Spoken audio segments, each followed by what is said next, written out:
So this is Convict Leasing. Inmates that are coming in.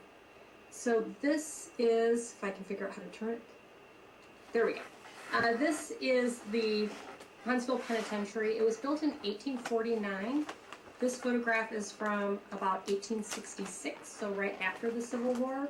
And you can see that there are inmates inside the walls there. That's in the courtyard. What the hell you mean prisoners after the Civil War? Well, where did you get them from? What you mean? So as soon as the Civil War ended, you went and rounded up all the black folks you could find that was fighting for the Union soldiers and put them in prison? What the hell you mean, prisoners from the Civil War? Where'd you get them at? And when it was built originally, it was designed to hold because you know they talking about black folks. Where'd you get them? Enslaved people were punished on the plantation. They rarely made it into the formal criminal justice system while they were enslaved. And that means after the Civil War, we have a whole group of people that are now subjected to the criminal justice system.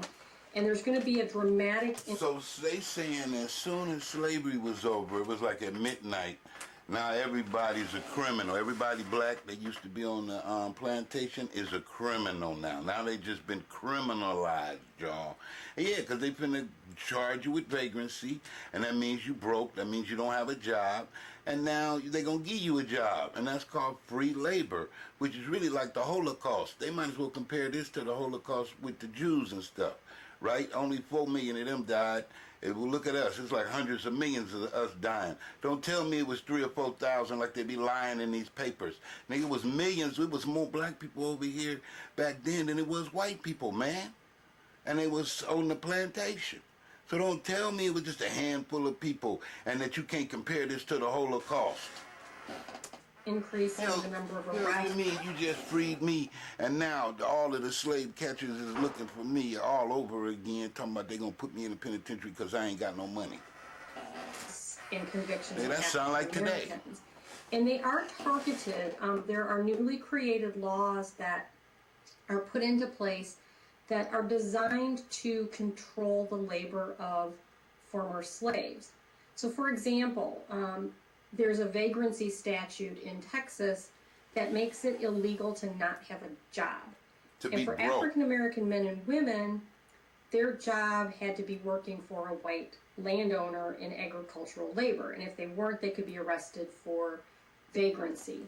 So what kind of freedom was that? They lied. I told you that word don't mean nothing. Freedom, now escape from freedom, because that word, freedom can't set me free. That fake freedom, I told you, it's just a word. And other ridiculous laws that could get people arrested: speaking loudly in front of a white woman. Still in the apple, walking on railroad tracks. Another example is that in downtown Houston, there were a group of black men that were selling smoked meat on push carts downtown. And white restaurant owners didn't like that. And so the Houston City Council passed a law making that illegal. Oh, you see that? They had their own business, and these Ku Klux Klan passed a law that is illegal for them to make a living. The only thing they can do is go to prison. You see that? They passed a law that, nigga, you can't even, but you selling stuff. Why can't we sell stuff? Because it's a law. All of those men were arrested for vagrancy. And if you get arrested... How you gonna get arrested for vagrancy when I got all this meat here, I got a pocket full of money, I ain't broke, but you made this illegal? That's just like drugs, right? They made drugs. Oh, you made this illegal. For vagrancy. You're selling meat. You're fined, and it's a big fine. You're selling drugs, same thing. And if you can't pay it, which if you don't have a job, you can't pay a fine, you would get auctioned off to the highest bidder who would pay your fine, and then you work for them for free until your fine and all interest was paid off. There's pretty steep consequences. You're fined, and it's a big fine. And if you can't pay it, which if you don't have a job, you can't pay a fine, you would get auctioned off to the highest bidder who would pay your fine, and then you work for them for free until your fine and all interest was paid off. Which was never. So it's very dramatic, the vagrancy Nigga, that bitch statute. didn't kill your ass Other before they examples let of you go. crimes that are sending Black Texans to the penitentiary. And also, there are children as young as 10 years old up in prison, and they're housed with adults during this period. So, for example, one man was sentenced to 2 years in prison for stealing 5 cents.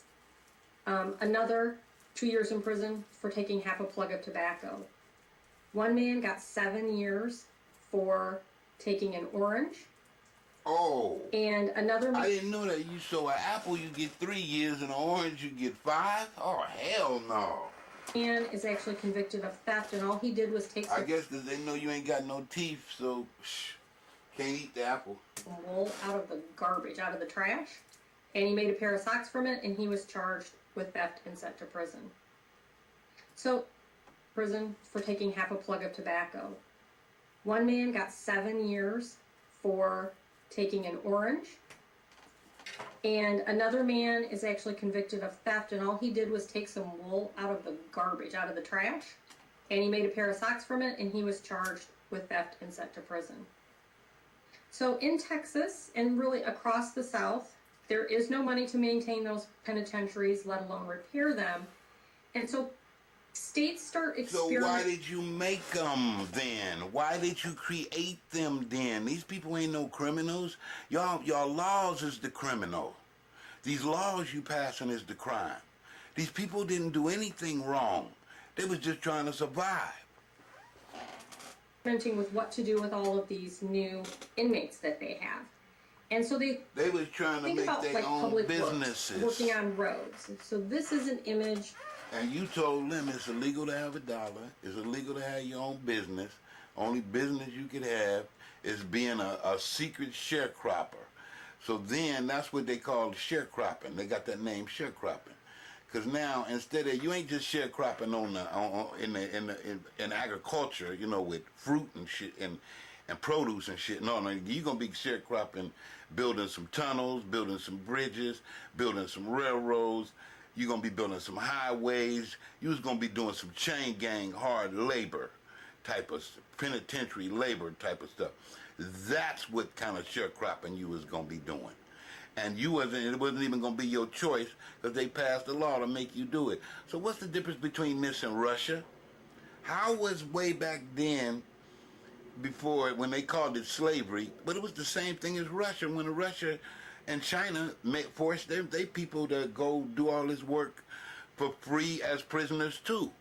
So it was like the same thing. Just like they made the black slaves do work in America, Stalin made the Russian slaves do work in Russia, and Mao Zedong made the Chinese slaves do work in China. It's the same thing, slavery. Them people didn't have no life. They didn't have no job. The government owned everything. And that's why I say America is really a communist country. It ain't no democratic country, and it ain't capitalist either. Because if it was capitalist, all the taxes wouldn't be so high, and people would own most of their money. How you gonna make the money and then give half of it to the damn government? No, and then they're gonna take the rest through fines and traffic tickets and mortgage and any other damn scam, and suing you and every other scam. So you don't own nothing because of all these laws they created to steal it back. Of a chain gang in North Carolina, and they're being held in these railroad carts, housed in them, and they're working on a chain gang in North Carolina. And then we have, this is a chain gang in Alabama working on a road. So the idea is that convicts are going to be doing something for public works. But that's not enough to... Damn, nigga, I know it wasn't no paying rent in there. Where was y'all even sleeping? What the hell's going on here? Nigga, I know the mosquitoes was eating better than the inmates. Look like to me. Look at that shit. And then they got a dog to catch your ass in case you decide to run and shit. You know what I mean? They got this motherfucker. Dead Eye Lagoon. He's this nigga he's a sharpshooter, a marksman. So he gonna hit your ass from. He don't even give a damn about, because they could throw them away. They ain't nothing. They could kill you and replace you with somebody else, because they could always find another black man walking down the street that's broke because they ain't giving them no jobs, right? So they could do anything to these people. That's why I say this was better than slavery for them, because the slaves was like property. You had to take care of it. It was like your car. They don't have to take care of these people. Utilize all You the see how they labor treat them? states Look at so that, they nigga. find Is that on their hands. that's worse than So way Texas worse than the Japanese began went convict through. leasing I don't want to hear in that. 1867, but there's a lot of question about whether they can actually do it, whether it's legal or not. You see, they And working then on we the have a street, court like I case that's said. going to come out in 1871. It's in Virginia. Different type in of the Supreme sharecropping. Court in Virginia, and it is the case of Ruffin v. Commonwealth. So the Supreme Court in Virginia, what's happening here is that So freedom was a lie. History book is a lie. They never set them people free. there's a convict named Woody Ruffin. They just used another system to hide slavery, but they never was no freedom. He's out on a Shit chain was more gang, like Russia. and he gets in a fight with another. Look who the immigrants were. They was Russians. They was Irish. They was British. Them was all slave masters. Nigga, all them Italians. Convict, and he kills him. They And the prison puts Polish. a trial and Them was all slave convicts him and masters. sentences him to death. And Every he last one of them appeals motherfuckers was up under because he that. said he should be tried communism. in the jurisdiction where the crime was committed, not by the prison, right? So he's trying to get a new trial that way. And what And Britain whole system was based on pirates and slavery. Going and robbing other people's lands and putting their ass in slavery. That's what Britain is based on. How you think South Africa got conquered? the And all court they decides diamonds in this stole. case is going to have a really Britain. profound impact on convict That's their leasing culture. all across the South. Vampire. Because what they decide is that during his term of service in the penitentiary, a prisoner is And in you notice America was built on inmates that was sent to America from Britain. Remember, they let them all out of them prisons and sent them over here. And the same thing with Australia. It was built on inmates from Britain, and they sent them and they exiled them over to Australia. Remember? a state. So, nigga, what you penal expect? They gonna be servitude the fruit to don't the fall too state. far from the tree. He If they is, was for the time came from a being, pirate culture, the what they gonna be slave but of the pirates? state. And so when they make this ruling, basically they're saying that prisoners are what they call civilly dead, meaning they don't have any rights, and they can use them for whatever they want. And once this ruling comes out, all across the South, Texas included, you'll start to see convict leasing expanding dramatically. So 1871, right after this ruling, the Texas legislature is going to lease out the entire prison system to a Galveston area group called Ward, Nigga, the whole Duke and Company. County, nigga. Now, Andrew Every or black Agent man they could Morris, he's find is called, getting leased he has out. been in charge of the penitentiary in Arkansas, Re-enslaved. but he actually ran off. Union Check your troops were green coming into card. Arkansas to the prison, and he took off and came to Texas.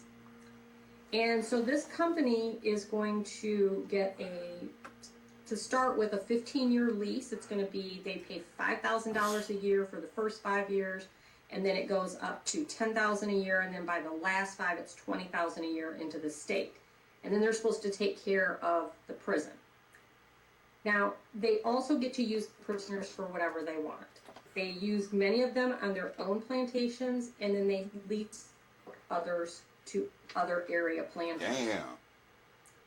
But For it free. provides a lot of money into the state. And then they talk about reparations. Nigga, what you mean reparations? You robbed these people. You robbed those people. They made reparations. Nigga, that's they debt. Nigga, you owe them. That's suit. That's a lawsuit. They suing you. It ain't no reparations. They suing you for robbing them. And they don't have the expense of operating the prison. They make so much money, but there's also a lot of abuse. And For so passing a law to take people freedom for nothing and not give them a chance to have a job. Telling them it's illegal to have a job. So if you don't already have one and we ain't giving you one, it's illegal to have we gonna put you in jail because you don't got a job. So we suing you for lying. So they're going to lose their lease because of that. So we'll talk a little bit about that, the abuses that were going on there. There's an investigation by the Texas legislature in 1875, For creating that law. and they find just all kinds of shocking things. That you can't But have a what job really got and then people put upset you in was jail there were a because you ain't group got a of, job. Like a bitch. white military prisoners in Huntsville, and they get transferred to the federal penitentiary in Kansas. And when they get there, they tell stories about being beaten and abused. They're half starved. Some of them die shortly after arriving. And this is actually going to make national news. It's going to be quite shameful for Texas, and so they're going to investigate the prison. And they find that several men had been killed in the stocks, meaning they get choked to death in the stocks. One man, he had less than 17 days left on his sentence, and he gets killed by having his neck broken. So I'll show you an image. This is from Delaware, and it shows a whipping post and stock. In Texas, the stocks were designed so that you stood up on your tiptoes. Damn, what's that, the torture chamber? Look at that, they got niggas staring. Where's it? Ain't no sleep? And then that way, if you couldn't hold yourself up any longer, if your legs started to give out, then it would choke you. And that's how the men in Texas died from that. And then whipping is something that was quite common. Guards were supposed to get permission before they whipped prisoners, but they rarely did that. You get also choked by if you law, don't stand up. It was limited to 39 lashes for a prisoner, but they also didn't follow that. For example, one black convict, a guy named John Henry, he was given 500 lashes and then shot and killed by guards. I thought And they say he record built this in the a convict railroad tunnel. ledger John for Henry. prison. They don't try to hide it at all. They write down how They many didn't tell lashes me he they got give beat to people. death and shot. A 17-year-old black man that was in a plantation in Brazoria 500 County in times. prison. 500 He was lashes. given 604 They say lashes. he did 500 And to one of the railroad Kansas tunnels. prisoners that gets transferred Get to the Kansas, story straight. last name Lewis, he was whipped so severely that he died shortly after he arrived in Kansas. So there's lots and lots of reports of abuse and horrible things happening. And the guards, they kick them, they hit them with boards, sticks, rocks. All of these things are illegal punishments, but they do them nonetheless. And the most shocking punishment that they uncover is something called the horse. And this is a vertical post put in the ground, and then they put a pickaxe handle in the post. And then they take the prisoner and make them straddle the post, and then they pull their legs down and chain them to rings that are secured in the ground. And they keep them like that until they pass out. And this is actually a picture from the Spanish Inquisition that shows the horse. So we have prisons in Texas using the same kind of torture that the Spanish Inquisition used. Torture. So very, very brutal treatment of these prisoners. The investigation also uncovered shocking sexual abuse of female inmates. And women were not separated from men. They put them right in the prison with the men. Several women were pregnant when they were there. There's one episode where guards arrive to work and they find Ward and Dewey both in the courtyard, passed out drunk, partially unclothed, with women inmates in the same condition. So if you were a female convict and you refused their advances, then you were punished. I'm going to show you a picture. This is the front of the Huntsville prison at the walls. And then next to that is another picture, and I've tried to kind of overlap them so you could see how close. That's A.J. Ward's house. He lived right next to the prison. And Dewey actually had apartments inside the prison. So they were there all the time and easy access to female convicts. People up in Huntsville referred to this as the penitentiary whorehouse at the time, because they were shocked by what was going on up there. It's so bad, though, with Ward and Dewey. 1876 records show that about 300 convicts, which is about 17%, had escaped. The death rate was high. 109 people had died from disease, mostly malaria, but there's also measles, smallpox, pneumonia. Guards killed 28 convicts. Ain't no heaters in And there. even more troubling, 182 were unaccounted for. They're just missing. They don't know where they are or what happened to them. So the Texas legislature says, all right, enough is enough. We're going to end Warden Dewey's lease. So that's in 1876. But they don't want to give up the lease. They're going to find new people to lease the prison.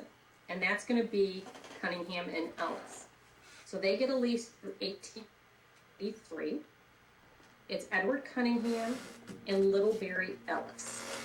Richie Edward Cunningham. We don't have